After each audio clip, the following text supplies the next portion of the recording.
Right, hello everybody. This is Frank and Stan's chat. It's the third one. We've actually got to number 3. So I'm Frank Norris, and this is my very good friend, Stan Johnson. I asked you last week, Stan, whether you were feeling nervous. You said yes. Surely you're not feeling nervous this week. I'm always nervous. I'm always nervous. When people can... Actually, somebody saw one of the videos, and I think you were copied into it, and said, "I'm sure I've met Stan Johnson somewhere before. Where was it?" And then I listed a series of things that you've done. And I said, "Take your pick." So I didn't see that. Oh, right. Well, I'll share it afterwards. I won't tell you who it was. However, one of the anonymous followers that followed me on Twitter as a result turns out to be somebody who's working for me. Or with me, I should say, not for. Okay, well, the normal routine here is that we have some ground rules. We are going to be positive. We are not going to slag anybody off. I think we're also going to be honest in our comments. We're also very keen to make clear that neither Stan nor I have ever faced anything like this sort of professional challenge that senior leaders and parents are facing at the moment. So we are deeply respectful of that. And I think the term you used, Stan, was, what was it? Can you remember it? You were going to hope that people were going to show... Oh, the kindness bit. I think people have been kind so far. Yeah. I think this will carry on through the whole of this crisis and beyond. Yes, Keep yes. nice comments. And actually, the number of people watching the videos is much higher than we thought. So we're going to give it a run and just see where it all ends up. And hopefully the lockdown will eventually end. And, you know, I think there's still quite a lot that both Stan and I can want to talk about and feel as though it may be a benefit to others. So please let us know if you feel as though you've got a topic or you've got a comment in terms of what we've covered or things that we've said. Yeah, we're very pleased to receive those. But as Stan says, you know, try and keep them kind. Or if somebody wants to join us, Frank, if somebody wants to join us occasionally as a special guest. Yeah, because I think what we've agreed to do is that every other week we'll have a guest. So this week you've got Stan and Frank, but next week we are looking at inviting a guest on. So yeah, so that'd be brilliant. So if you feel as though you want to come and join us, you know, just drop us a note. We're very easy to find on Twitter, and if you just search on Google, you'll find our links. So what caught your eye this week, Stan? Well, amongst other things, the sudden interest that people who want children back in school seem to have for vulnerable children. That seems to have been missing in my experience for the last 40 years.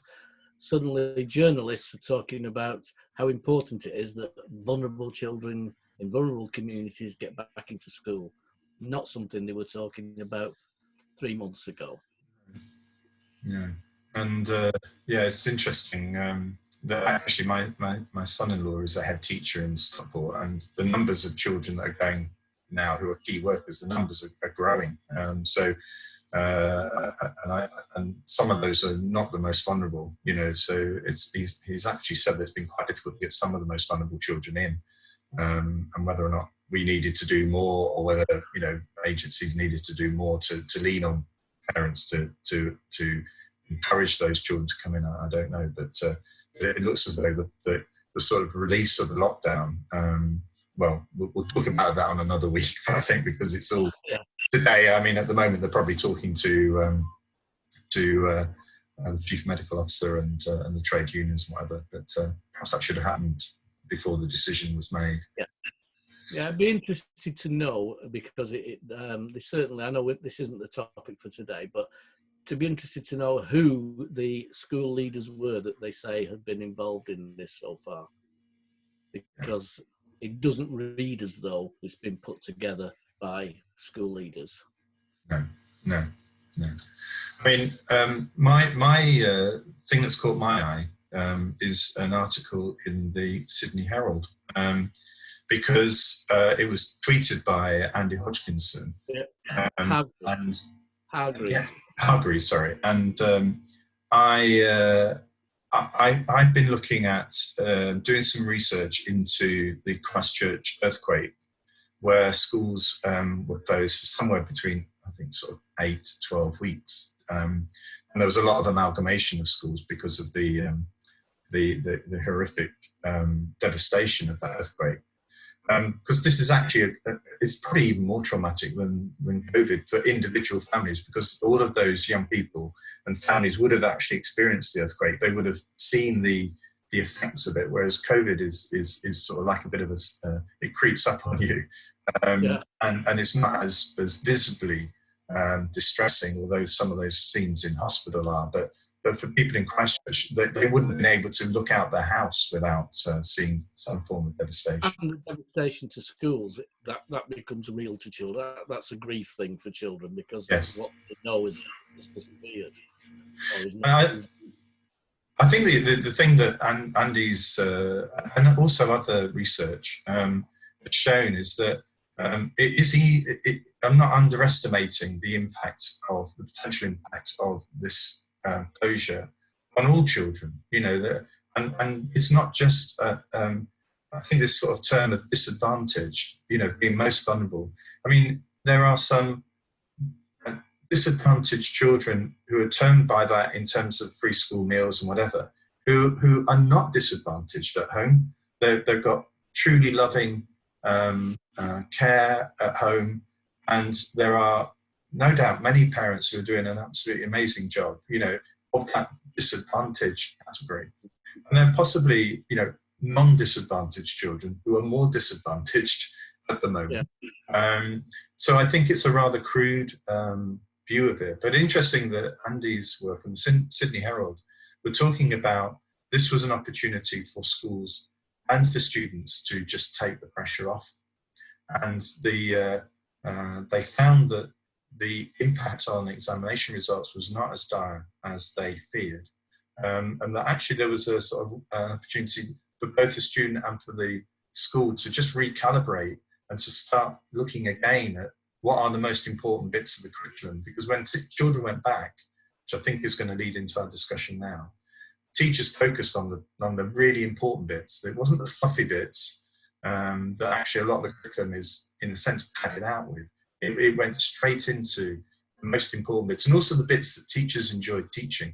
You know, so there was a sort of enthusiasm for learning, and teachers were actually driving the agenda, as opposed to feeling as though they've got to cover everything and having it very sort of skin deep, you know, very thin. So I think it's, you know, I was just trying to get a sense of optimism as well, because it's a much more complicated picture. Yeah, I mean, there are a few positives you can pick out of the crisis we're in. But if one is we stand back and look at what we do in schools and think again, then that I would count that as a major move forward. And I get the feeling that's in the air. We want to rethink what we do, and I know that there's a lot of it around testing and the high stakes testing, which I think Andy Hargreaves relates to quite often, and the negative impact that actually has on schools, on the education system, and on students and children. And yet we are in a mindset at the moment that we must test everything. And my question is often, what are we actually testing and who we're testing? You know, if you take Key Stage 1, Key Stage 2, the tests are actually to test the school's performance. They're certainly not to test children's performance, because they're not used beyond that. I think we've you know, in the relationship I've had with the co-op over the last 6.5, 7 years, it's just stressed again the inadequacy of GCSE examinations as a way of evaluating, and not just the worth, but basically sort of the level of understanding, the skills that have been developed, the knowledge that's in that child is just far too narrow. And I do see many children who have got so much more to offer than is highlighted out of the GCSE exam, you know, where, you know, it just doesn't feel as though it's fit for purpose at all. So that leads us, doesn't it, to today's discussion, which is around personal development versus academic development. So I suppose, in a sense, just to tee it up for us, when children go back, there is a need for schools to get back into some sort of environment where children have an enthusiasm for learning. And but the challenges in that are that some of the children may not have had that sort of learning environment for possibly 6 months or so, even longer. And so there does need to be a sort of consideration of the personal development aspects of learning, so that the academic development can actually materialize, can actually be capitalized. So I think it's a fairly old dilemma, but I mean, I feel as though we probably do need to assess and better understand children, the real child, the whole child, not in history, not in English, not in mathematics, but that whole child, as to how they're feeling. Yeah, there was a tweet very early on in this where a teacher somewhere, and I've no idea who it was, put on that I'm not as worried about the academic side. We can fix that when we get back into schools. What we might not be able to fix easily is the experience that these children are going through, and how do we go about fixing that. And I have a real push for experiences. I think children should have a range of experiences. I was not happy when the Ofsted curriculum stuff came out and didn't have the word experience in it. So it's something. I remember a PE teacher advisor talking to me once when the literacy hour was the big thing, and he said, how can a child write a story and use the phrase crept or crawl without having done it, without knowing the difference between those two things? And I think those kind of experiences, wider than that, residential experiences, are key to a child's development. And we seem to be pushing that out in order to I don't know, provide children with a font of knowledge that they can repeat back at a certain time. It's a worry for me. And I'm not against knowledge.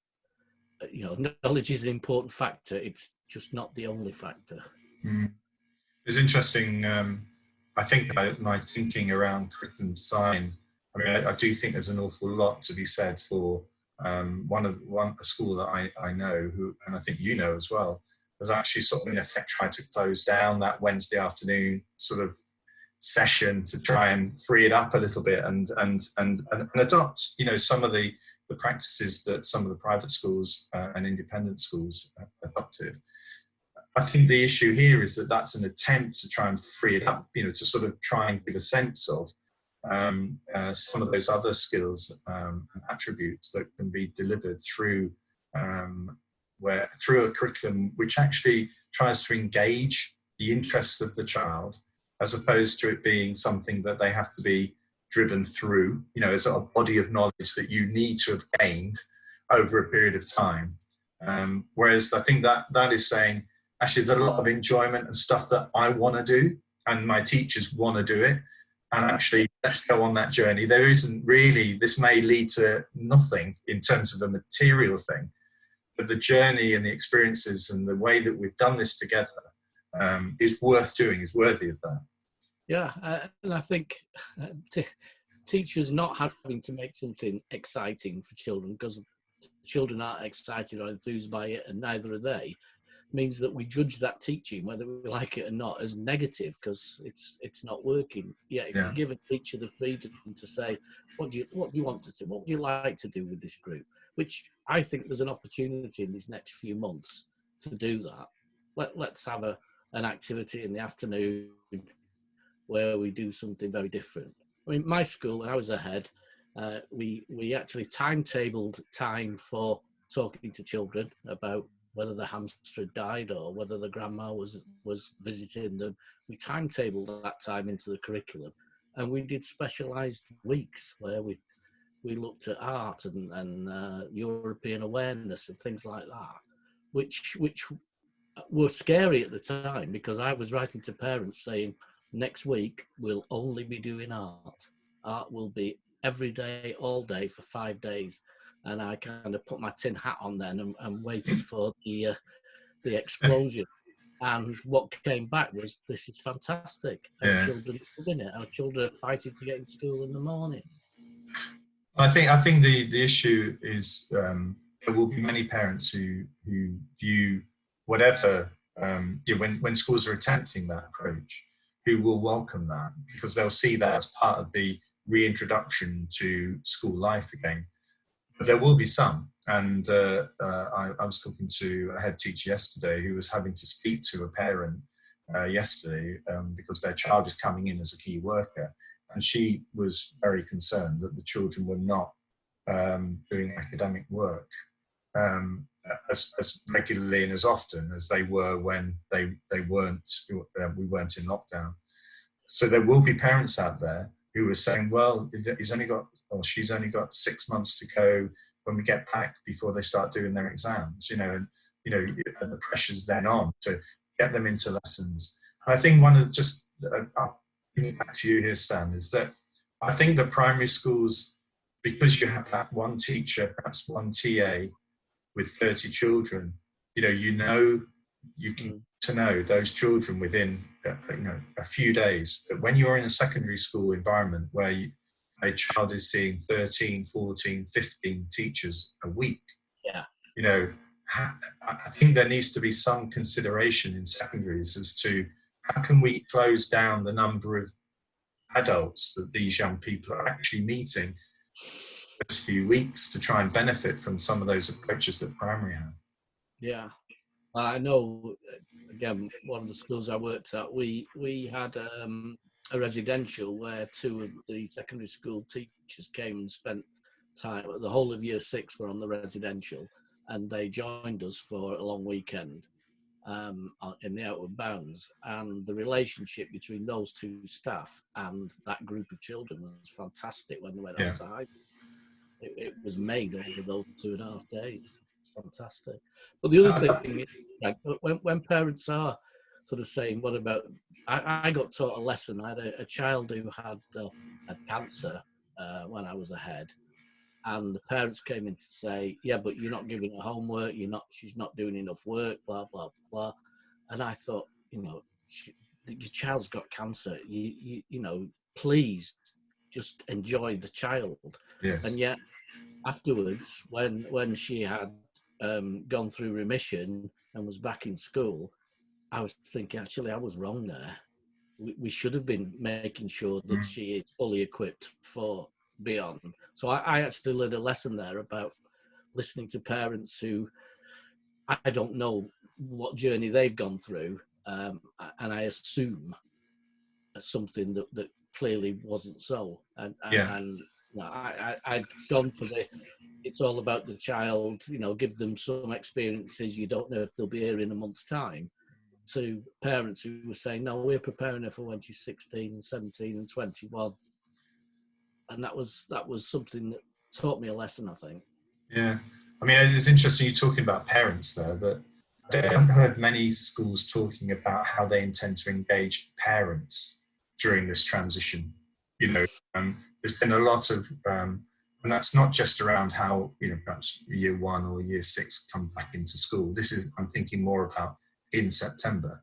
There's an awful lot of knowledge that those parents have been the teachers for the last 6 months. The school needs to begin to engage, find a mechanism for engaging with those parents. And I think that to gain their knowledge, their understanding of the progress and the journey the child's been on.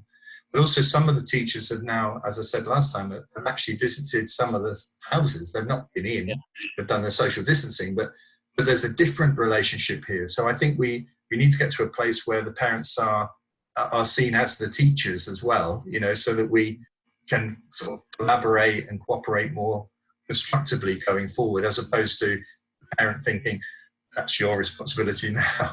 We don't want to get to that position. Something we probably saw more of when we were inspecting small rural schools in Cumbria, where the school was genuinely the centre of the community.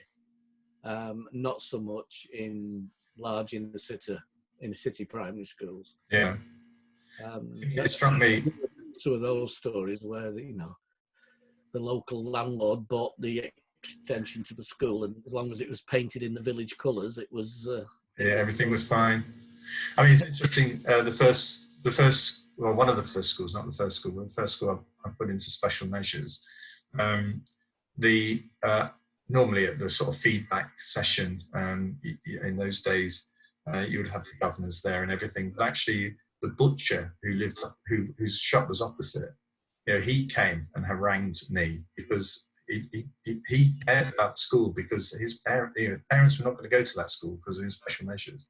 It was just his business was going to close. So all of these connections, are highlighted, aren't they, in a village community, much more than they are in an urban environment.